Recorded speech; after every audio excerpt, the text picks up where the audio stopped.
I knew that as soon as I used a firearm to protect my life, that charges would be laid. That's the typical process that goes on in this country.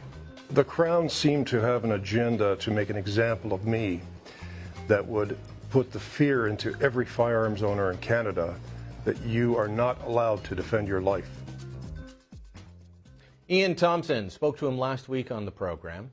He is a man who has been punished just through having to go through the process of defending himself.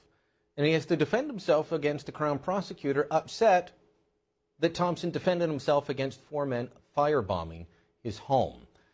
We are at a state in Canada where they don't want you using firearms for anything, ever. And that's the push. And as we look at what's happening in the United States, that's where they're headed.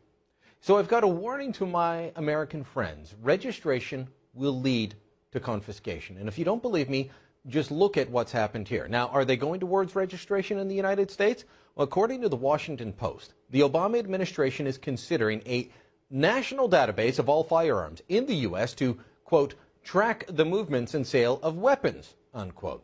And if such a database comes to fruition, it will lead to confiscation. Last year, we ended our national long gun registry here in Canada. It was a national database of every rifle and shotgun in the country that was supposed to help police, well, track the movement and sale of weapons. Now, when it was introduced 20 years ago, critics said, hold on. If we register the firearms, they're going to be confiscated. And that criticism was just dismissed. It was ridiculed. Yet that's what was happening right up until the long gun registry was dismantled. As recently as last winter, law-abiding gun owners who had complied with the registry were having their rifles confiscated. In late 2011, hundreds, if not thousands of people who had legally purchased the Army Jaeger AP-80, a .22 caliber variant of the AK-47, were informed that their rifles had been deemed illegal and must be surrendered. The letter read, "You are required by law to return your firearm registration certificates without delay, either by mail to the address shown in the top left corner of this page or in person to a peace officer or firearms officers. You have 30 days to deliver your firearm to a peace officer, firearms officer, or chief firearms officer, or to otherwise lawfully dispose of them." That was sent out by the Canadian Firearms Centre. The reason for the need to surrender what had been legal firearms was simply cosmetic. The AP-80 looked too similar to the AK-47. There were no interchangeable parts between the two rifles.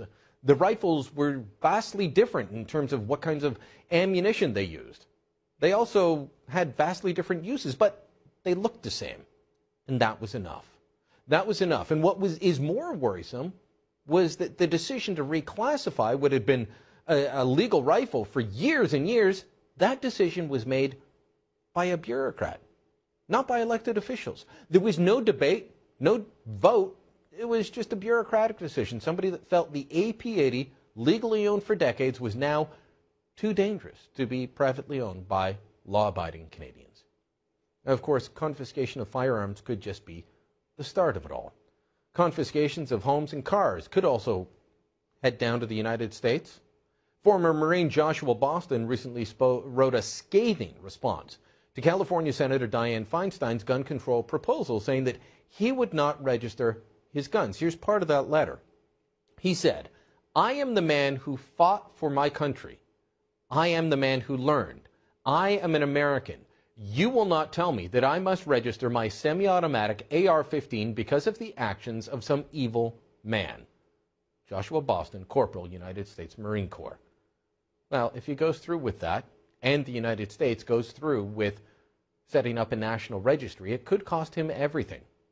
Don't believe me? Look at Bruce Montague. He's a gunsmith from Dryden, Ontario, and he faces the possibility of having his home seized for failure to register his firearms.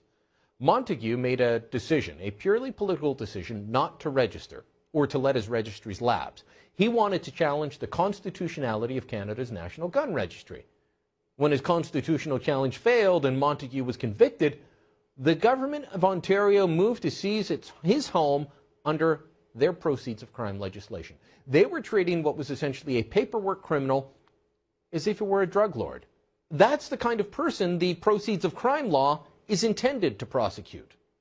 And if the United States follows Canada's lead in registering all guns, putting them into a national database, then confiscation of rifles and shotguns won't be far behind.